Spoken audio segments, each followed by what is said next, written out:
الحمد للہ رب العالمین والصلاة والسلام علی رسولہ الکریم اما بعد فاعوذ باللہ من الشیطان الرجیم بسم اللہ الرحمن الرحیم۔ سامعات السلام علیکم ورحمۃ اللہ وبرکاتہ۔ سیرت النبی کے سلسلے کو جاری رکھتے ہوئے انشاءاللہ ہم دیکھتے ہیں آگے اللہ کے رسول صلی اللہ علیہ وسلم کے ساتھ کیا معاملہ ہوا تھا، آپ نے کیسے اللہ کے دین کی دعوت کو جاری رکھا۔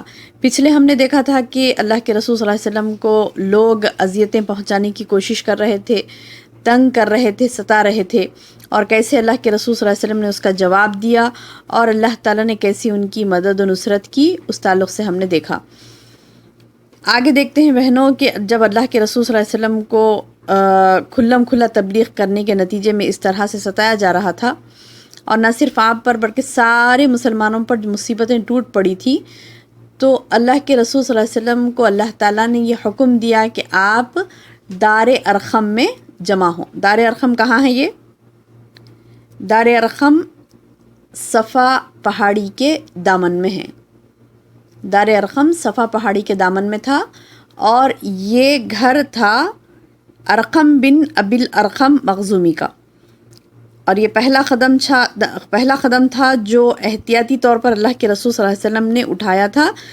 یہ گھر میں، اس ارقم بن ابی الارقم مخزومی کے گھر میں اللہ کے رسول صلی اللہ علیہ وسلم نے دعوت و تبلیغ اور تعلیم و تربیت کا خفیہ مرکز بنا دیا، کیونکہ وہ بدماشوں کی نگاہوں سے دور صفا کے دامن میں واقع تھا۔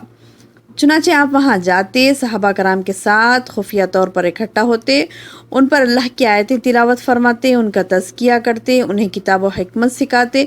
اس تدبیر سے بہت سے ایسے حادثات سے بچاؤ ہو گیا کہ آپ جب کھلم کھلا تبلیغ کرتے تو جب جو حادثات پیش آتے، جو واقعات پیش آتے، جس قسم کی تکلیفیں وہ لوگ پہنچاتے تھے، وہ تمام حادثات سے آپ لوگ محفوظ ہو گئے، اور حفاظت کے ساتھ ارقم بن ابی الارقم میں بیٹھ کر تعلیم و تربیت حاصل کرنے لگے۔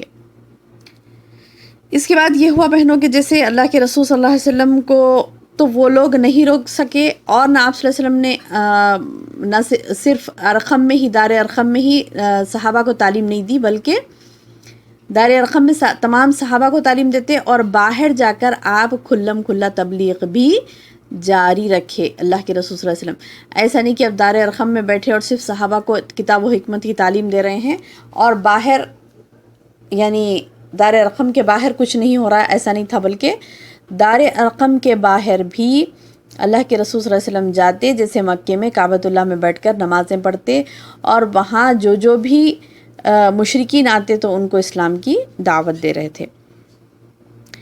چنانچہ ایسا نہ ہو کہ جیسے اس تبلیغ کے بعد کسی کے لیے اللہ کے خلاف حجت باقی نہ رہ جائے۔ اس کا مقصد کیا تھا کہ تبلیغ کرنے کا اللہ کے رسول صلی اللہ علیہ وسلم کے دار ارقم کے علاوہ اس کا مقصد کیا تھا کہ اللہ کے خلاف حجت باقی نہ رہ جائے، کوئی کہنے والا یہ نہ کہہ سکے کہ ہمارے پاس تو کوئی خوشخبری دینے والا، ڈرانے والا آیا ہی نہیں تھا، اسی لیے ہمیں نہیں معلوم تھا، اسی لیے ہم نے عمل نہیں کیا۔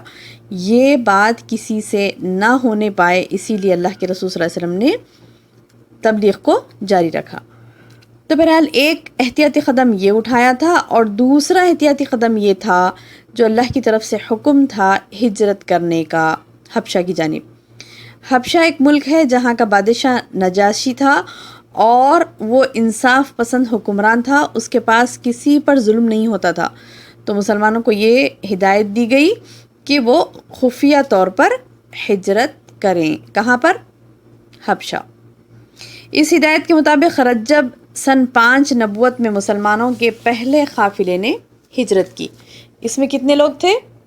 12 مرد تھے اور 4 عورتیں تھیں، اور ان کے سردار کون تھے؟ عثمان بن عفان۔ بہرحال ان کی بیوی بھی، عثمان بن عفان کی بیوی حضرت رقیہ رضی اللہ عنہا بھی ان کے ساتھ تھی، جو نبی صلی اللہ علیہ وسلم کی صاحبزادی تھی، اور یہ حضرت ابراہیم اور لوط علیہ السلام کے بعد پہلا گھرانہ تھا جس نے اللہ کی راہ میں ہجرت کی تھی، یعنی تمام گھر کا گھر۔ بہرحال یہ لوگ رات کے اندھیرے میں چپکے سے نکلے، اور جدہ کے جانب جنوب میں واقع شعیبہ کی بندرگاہ، شعیبہ نامی ایک بندرگاہ تھی ساحل سمندر، وہاں پر رخ کیا۔ قسمت کی بات یہ ہے کہ وہاں 2 تجارتی جہاز پہلے سے موجود تھے، تو یہ لوگ ان پر سوار ہو کر حبشہ پہنچ گئے۔ ادھر قریش کو جب ان کے بھاگنے کا پتہ چلا تو غیظ و غضب سے پھٹ پڑے وہ لوگ، اور فوراً آدمی دوڑائے کہ انہیں پکڑ کر مکہ لاؤ اور انہیں خوب اذیتیں دیں گے، خوب سزائیں دیں گے۔ اب وہ لوگ اپنے اس ناپاک ارادے کے ساتھ مکے سے دوڑے کس طرف؟ جدہ کی طرف، اور جدہ میں ساحل کے پاس وہ لوگوں کے جانے تک مسلمان وہاں سے نکل چکے تھے۔ الحمدللہ جو صحابہ تھے وہ تمام کے تمام 12 آدمی اور 4 عورتیں جہاز میں بیٹھ کر نکل گئے تھے۔ تو یہ جب یہ لوگ پہنچے کفار و مشرکین وہاں تک ساحل تک، تو کیا دیکھتے ہیں کہ مسلمانوں کے جہاز سمندر میں دور جا چکے تھے، تو ان لوگوں کے ہاتھ سے یہ موقع نکل گیا۔ اس کے بعد کیا ہوا بہنوں؟ اس ہجرت کو صرف 2 مہینے ہی گزرے تھے۔ رمضان سن 5 نبوت میں ایک روز ایسا ہوا کہ رسول اللہ صلی اللہ علیہ وسلم مسجد حرام میں تشریف لائے۔ مسجد حرم میں آپ تشریف لائے، اس وقت کعبے کے آس پاس قریش کے بڑے بڑے لوگ جمع تھے، سردار پورے بیٹھے ہوئے تھے، اور کئی لوگ قریش کے بیٹھے ہوئے تھے۔ تو ان میں کے بڑے بڑے سردار اور کئی لوگ جو بیٹھے ہوئے تھے، تو اللہ کے رسول صلی اللہ علیہ وسلم نے کیا کیا؟ آتے ہی سورہ نجم کی تلاوت شروع کر دی، زور زور سے آپ نے سورۃ النجم پڑھنا شروع کر دیا۔ اور یہ سورۃ النجم چند روز قبل ہی نازل ہوئی تھی، اس وقت چند روز قبل ہی یہ سورت نازل ہوئی تھی۔ جیسے ہی آپ نے یہ سورہ پڑھنا شروع کر دیا تو آپ کی آواز اور وہ قرآن کی شیرینی اور الفاظ کی عمدگی اور وہ آیات اتنی ان پر اثر کر گئی کہ وہ تمام اچانک کھڑے ہو گئے اور خاموشی سے سننے لگے۔ ایسا نفیس کلام انہوں نے کبھی سنا ہی نہیں تھا۔ اب جو اچانک ان کی کانوں سے ٹکرایا تو انہیں بے خود کر دیا وہ کلام، وہ دم بخود ہو کر سنتے ہی رہے، خاموش، نہ کوئی روکنے والا، نہ کوئی ٹوکنے والا، نہ کسی کو روکنے کا ہوش تھا، نہ کسی کو ٹوکنے کا ہوش تھا۔ بلکہ سورہ کے آخر میں جب کہ ڈانٹ ڈپٹ والی آیتیں ہیں، سورۃ النجم میں آپ پڑھیے انشاءاللہ کہ اس سورت میں جو آخری آیتیں جو ڈانٹ ڈپٹ والی آیتیں ہیں، تو ان کے دلوں پر کپ کپی طاری ہو گئی، ہوش اڑتے ہوئے محسوس ہوئے ان کو۔ اور جیسے ہی آپ نے یہ آیت پڑھی، سجدہ والی آیت، کون سی؟ فَاسْجُدُوا لِلَّهِ وَاعْبُدُوا، کہ اللہ کے لیے سجدہ کر اور عبادت کر، تو سب کے سب سجدہ ریز ہو گئے، یعنی تمام مشرکین، یعنی کسی کو اس حکم ربانی سے سرتابی کا جرأت نہ ہوئی، کسی کو بھی اس حکم ربانی سے جرأت، یعنی اللہ کے رسول اللہ تعالیٰ کی اس حکم، یعنی فَاسْجُدُوا لِلَّهِ وَاعْبُدُوا، اللہ کے لیے سجدہ کرو اور اسی کی عبادت کرو، اس جیسے ڈائریکٹ حکم ہے یہ، تو یہ حکم کے اوپر کسی کو نافرمانی کی جرأت نہیں ہوئی، کیونکہ اس سے پہلی آیتیں آپ دیکھیے تمام اس میں کفار کو ڈانٹ ڈپٹ ہے، تو ان کے دلوں میں کپ کپی طاری تھی پہلے سے۔ جیسے ہی اللہ کے رسول صلی اللہ علیہ وسلم نے کہا فَاسْجُدُوا لِلَّهِ وَاعْبُدُوا، تو پورے مشرکین سجدے میں بے ساختہ سجدے میں چلے گئے۔ نبی صلی اللہ علیہ وسلم نے سجدہ کیا، ساتھ ساتھ پوروں نے سجدہ کیا۔ یہ اور بات ہے کہ جب سجدے سے اٹھے تو پریشان ہو گئے کہ ارے ہم نے یہ کیا کیا، اور ایک دوسرے کو لان تان کرنے لگے، اس میں سے کئی لوگ پلٹ گئے، لیکن چند لوگوں نے اس میں سے اسلام لا لیا۔ تو بہرحال جب یہ دیکھا گیا کہ تمام سجدہ کیے تو یہ خبر حبشہ میں پہنچی، لیکن تھوڑا چینجز کے ساتھ پہنچی یہ خبر۔ کیا پہنچی؟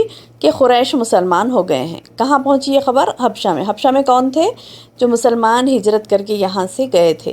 تو جب حبشہ میں یہ خبر پہنچی تو لوگوں کو یہ معلوم ہوا، وہاں پر تھوڑی سی غلط خبر پہنچی کہ تمام قریش مسلمان ہو گئے، جبکہ وہ لوگ نہیں ہوئے تھے، سجدہ کیے لیکن بعد میں انہوں نے انکار کر دیا تھا، اور یہ کہا کہ یہ محمد نے ہم پر جادو کر دیا تھا اسی لیے ہم نے ایسا کیا، نعوذ باللہ۔ بہرحال اس قسم کی وہ لوگ کیا کہتے ہیں کہ بہانے تراشیاں کر کے انہوں نے کیا کیا کہ اسلام سے پھر گئے۔ لیکن جب حبشہ والوں کو یہ پتہ چلا، یعنی غلط خبر ان کو پہنچی کہ تمام قریش مسلمان ہو گئے ہیں، تو وہ خوشی خوشی مکہ واپس پلٹے۔ اب جب مکے سے اتنے قریب آ گئے وہ لوگ کہ صرف 1 گھڑی کا فاصلہ باقی رہ گیا تھا، تو حقیقت کا انہیں علم ہو گیا۔ اس کے بعد کچھ لوگ تو وہیں سے حبشہ کی طرف پلٹ گئے، لیکن کچھ چھپ چھپا کر یا کسی کی پناہ لے کر مکے میں آئے۔ تو بہنوں یہ تھی حالات سیرت النبی کے اس وقت کی۔ انشاءاللہ اگلے آڈیو میں ہم دیکھیں گے کہ آگے کیا ہوتا ہے انشاءاللہ۔ اللہ تعالیٰ سے دعا ہے کہ اللہ تعالیٰ ہمیں سیرت النبی کو سمجھنے والا اور اسے یاد رکھنے والا بنائے، آمین یا رب۔ السلام علیکم ورحمۃ اللہ وبرکاتہ۔